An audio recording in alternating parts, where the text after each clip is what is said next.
Hello there. Hi, everybody.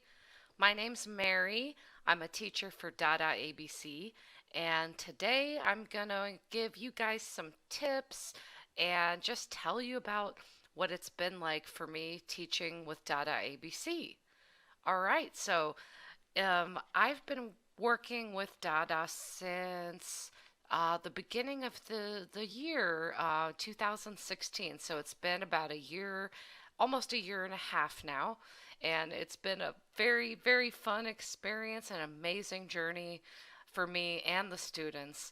And my students have learned and grown so much in that time. It's been so amazing to see their development over time, as well as my own as a teacher. So I'd just like to share with you guys what that has been like.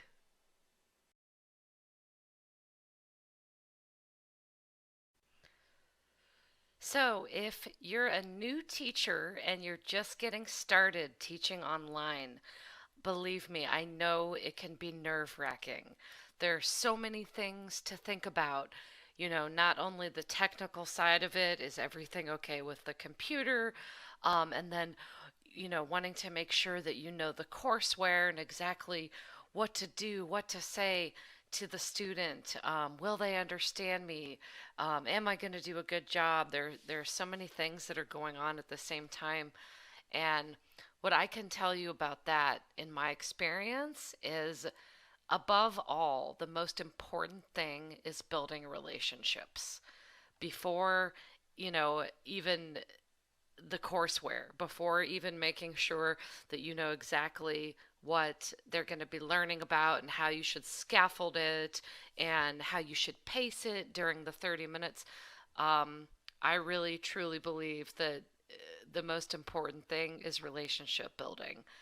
Um, a lot of my students only see me once a week, some of them twice a week, but they only come once a week for a 30-minute lesson, and they're living in an environment where there's a dearth of support for speaking English. And so they're going about their daily lives in Chinese, shopping, eating, being with friends, family, everything you could think of is surrounded in this acquisition poor environment. And then all of a sudden they log in onto a computer and see this foreign face. And it's live and it's talking and it's moving. And a lot of them are pretty shy. Some of them aren't. Some of them are very, very funny and talk a lot. But especially for the first time student, and if you're a new teacher, it can be difficult to kind of get over that hump. Um, so I strongly, strongly recommend to just be yourself, be relaxed, and just try to engage them and start building a relationship from the get-go.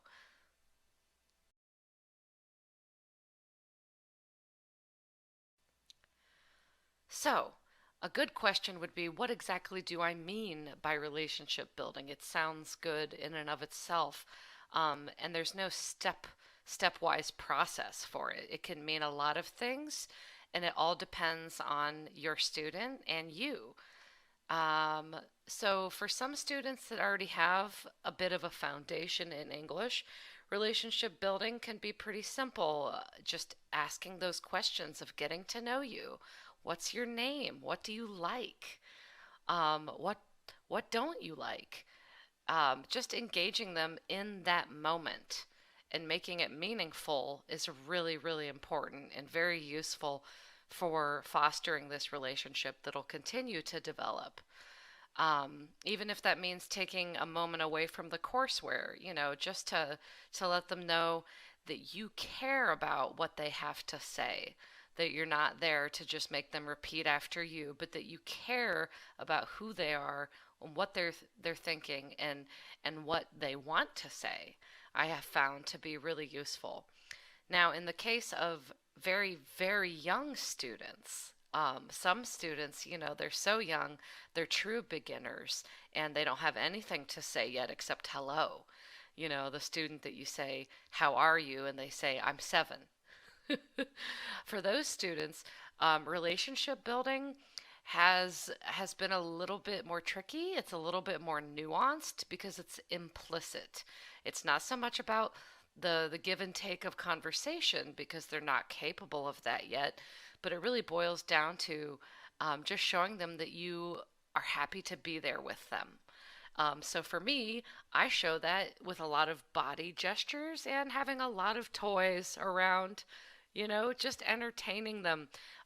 Getting that student who looks like they're so scared to smile at least once, even if they're not speaking much, is a very, very good beginning.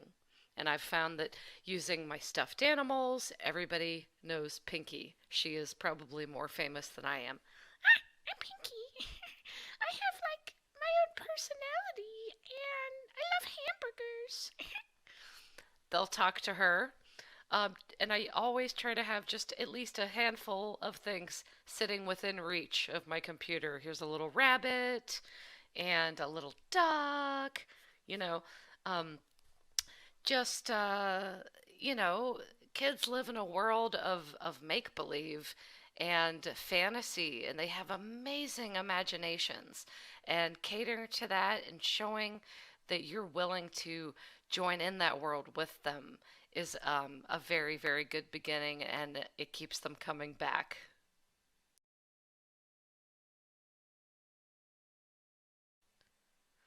So, for some teachers, you may already know, or you might just be getting started, and may or may know about the virtual web camera software that I like to use. It's called ManyCam, I suppose, meaning that there are many cameras.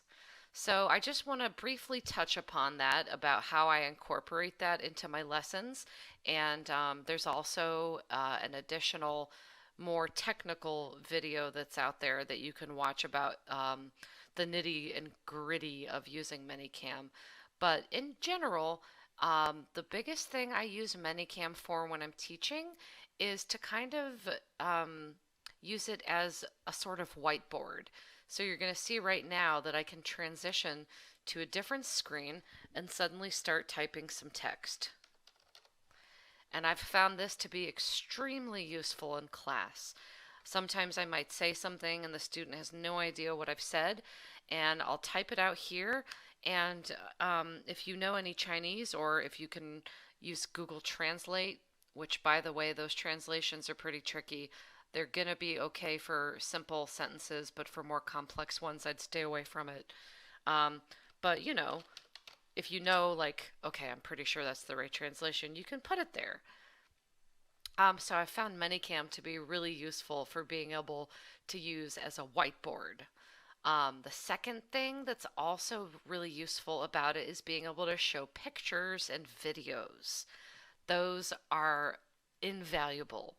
So I've got a picture here of Pikachu's face, and I can suddenly show that. So let's say I said to my student, "Oh, it's that animal." Maybe we're learning a new animal, and they have no idea what I'm talking about. I can suddenly just pull in a picture and go, "Well, I mean this." And as they say, a picture speaks 1,000 words, so that's really helpful. Also, you can show videos. That's just as easy. So here's a video here of someone walking through the Badlands in the saltwater basin.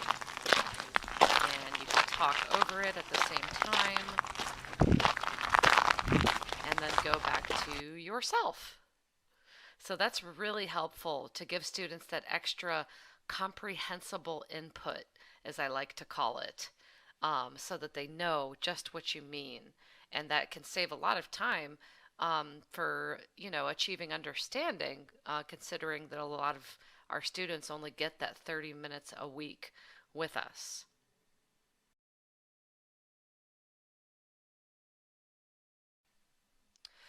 Another strategy that I've found to be very valuable is listening. There's a lot of value in just listening to the student, even when it may be a student that's not speaking very much or they're very, very shy. Um, As teachers and as human beings, I think a lot of times we have a tendency to want to fill the space. We don't like there to be too much quiet time. But I've found that, when I asked a student a question, and provided that I'm sure they understand the content of my question, um, I'll count on my fingers to five at least before I start speaking again, just to give them that response time. They're learning a second language, and acquisition of a language takes years, and they need that extra processing. So just think about it. If someone came up to you and asked you, 你今天干嘛? You might be like, what? You need a second to think about and prepare what you're going to say. And a lot of times we might get impatient or think, oh, well, they don't know what to say or they don't understand. And then we keep talking.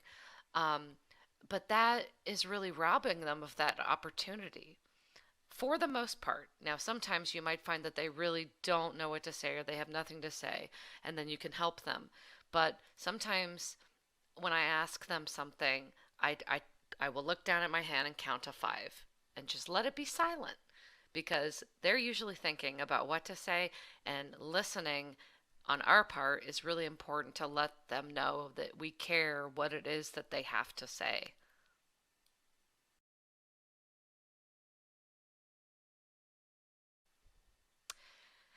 Praising every effort. This is equally important.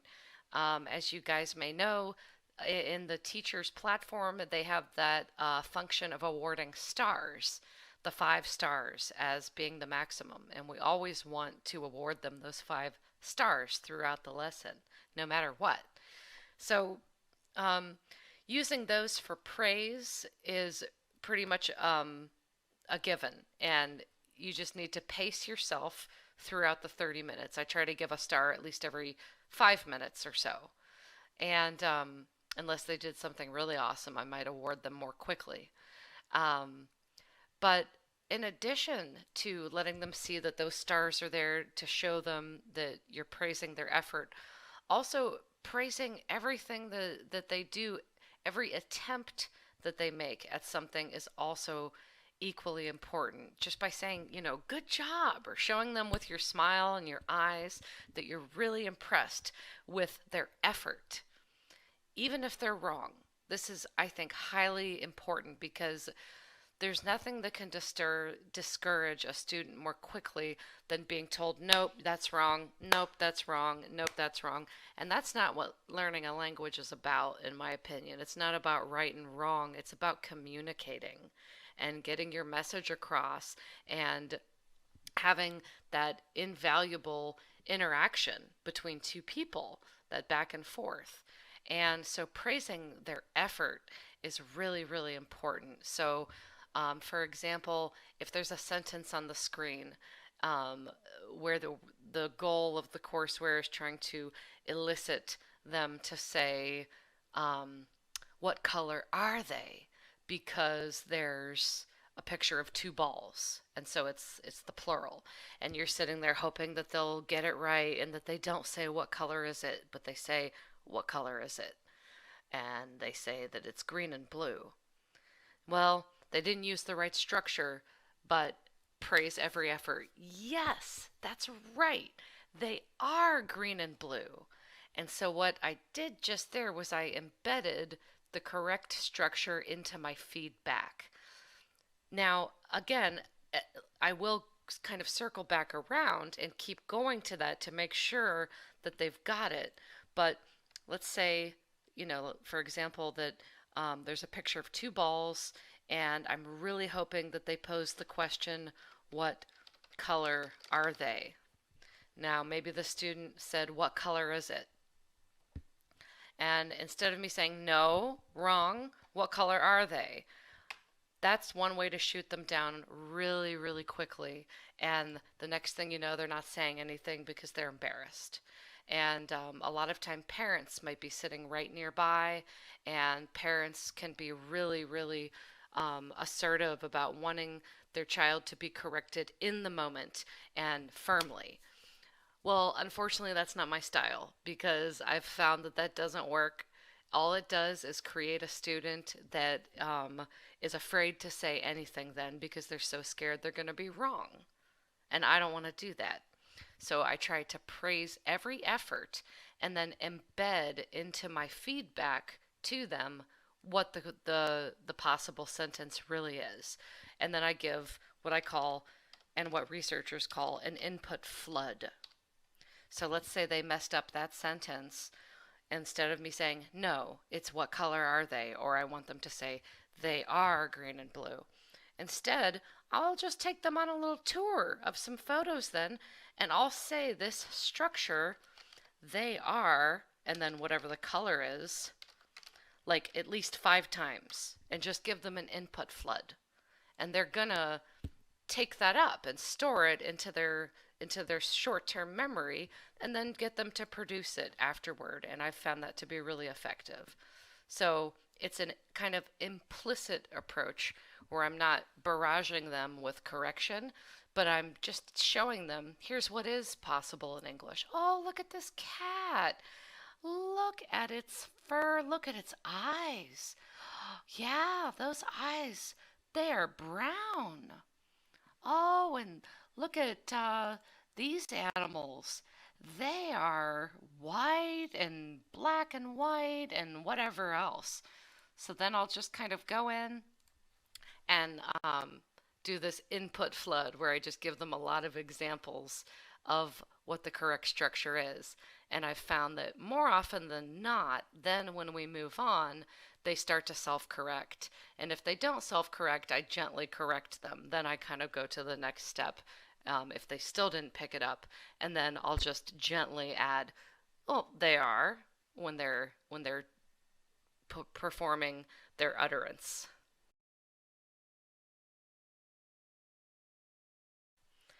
I'd also like to tell you guys about some of the different teaching strategies and methodologies that are very popular out there. Some of them work better than others, and again, I don't want to say that one strategy is better than another. It always depends on your students' learning style and what they respond to. So you just got to, play around with it and see what works. Um, One of the teaching strategies that you'll hear about most often is probably TPR. So let me get that off there. And this is abbreviated as just the letters T, P, R. And what it stands for is total physical response. Now, this is a teaching strategy that has been around since the 1960s or 70s, I believe. And what is at its core, what the crux of total physical response is that it's a kind of a method where you are presenting an item, usually a lexical item, like a vocabulary word, to the student. And when you say that word, you want them to respond in a physical manner. So let's say we're looking at the courseware here. So I'll just go ahead and try to share my screen with you of one of the more common Dada coursewares that I've seen in classes. Okay, here we go. I hope that works. So this one, and I'll try to zoom in. Okay, this is from Longman Express Unit 1B, Colorful Toys. And so this little boy Tim is looking in this toy box and he has to guess which toy is inside. So we're eliciting this key vocabulary of a car, a teddy bear, a ball. So let's say the vocabulary word is car. So with physical response, the teacher might show them like this, like driving. And the teacher will say, car. And the method, the intended purpose of the method is that the student, you will elicit in the student a total physical response, which means that they don't speak.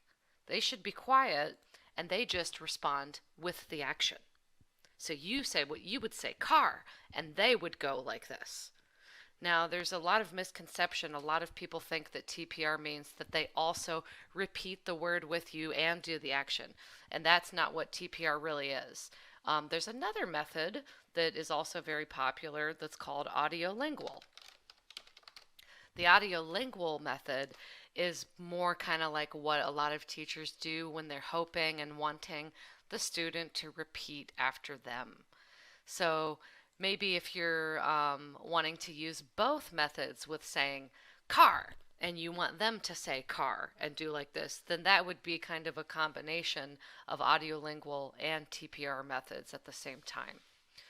Um, those methods are very useful for giving the students something to remember that's physical, that connects their memory to vocabulary. The only problem with it is that it's not very useful for teaching grammar or for really getting full sentences out of them. So when it comes to more extended discourse and more speaking, and you're hoping that they get those sentence structures and the right word order, and those times I find that just giving them a lot of comprehensible input is really useful. And this is a comprehensible input, and this is a theory derived by a researcher, Stephen Krashen, also in the 1970s. And basically, the core of this means that we acquire language through understanding messages. And so, how can we get our students to understand an entire sentence at one time? And a lot of that, there's a lot of controversy about this in research. A lot of second language acquisition researchers don't agree on exactly how to arrive at it. Um, but as long as for me, what I found to be the best is making the input comprehensible, which means that it's understandable and also that it's meaningful. A lot of times in the course where we might find that the students are going to visit a place in Hong Kong, and because these books are published by Pearson, Hong Kong, and a lot of our students are in mainland China, so they can't always connect the text to the self about what is going on. Why are these kids talking about um, this place in Hong Kong I've never heard of? So if you like, sometimes I just change it up a little bit and find out something that's more connected to their daily life and just put a substitution in there. So, for example, instead of talking about what do you see in the Hong Kong Zoo or the Hong Kong Country Park, ask them, well, what do you see at your zoo? And then as soon as they're now talking about something that has to do with them, and it's not this make believe land of what's in the book, and they start making it meaningful, then they start really trying to produce these sentences, and they will do their best to produce them correctly, and then that's when you can step in and help them along the way with corrective feedback and whatever it is that they need help with.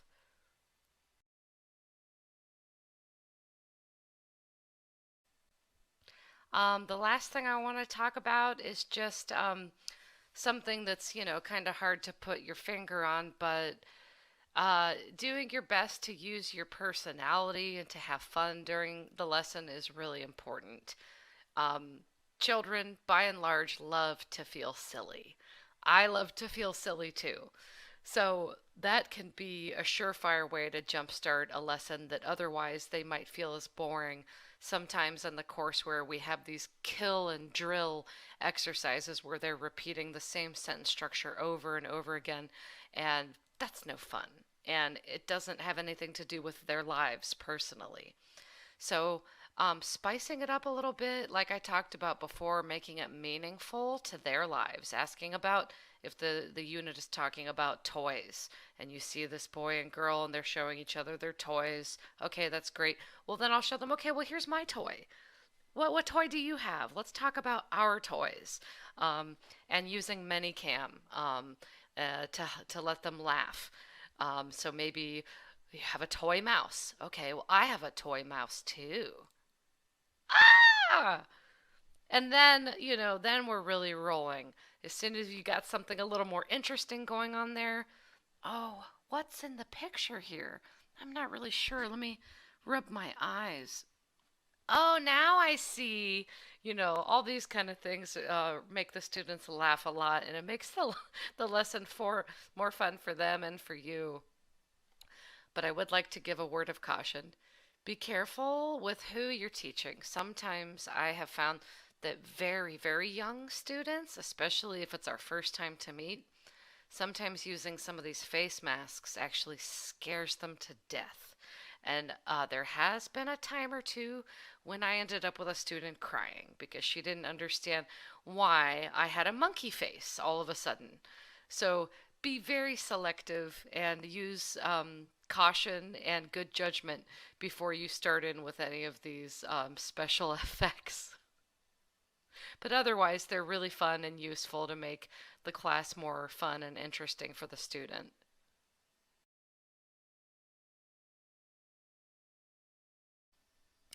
In closing a lesson, I always try to make sure I leave like 1 minute at the end to review what we learned that day, just to remind them here's everything that you accomplished. Letting the students feel a sense of accomplishment is really important so that they don't, feel that it was all for nothing. Maybe you had a student that made a lot of mistakes, but again, I say we celebrate those mistakes because those are a window into their mind of how they're thinking and how they're constructing things in learning a language. So, in closing the lesson, I like to review everything that we talked about or the most salient points and always thank them for their time and tell them that you were happy to see them and that you can't wait to see them again next time. And saying bye bye. And, maybe Pinky says bye bye too. And this has been an amazing journey for me doing this in the past year and a half. And I'm definitely really happy and proud and honored to share it with you guys. So thank you for being here and listening to our video and happy teaching. Best of luck to you.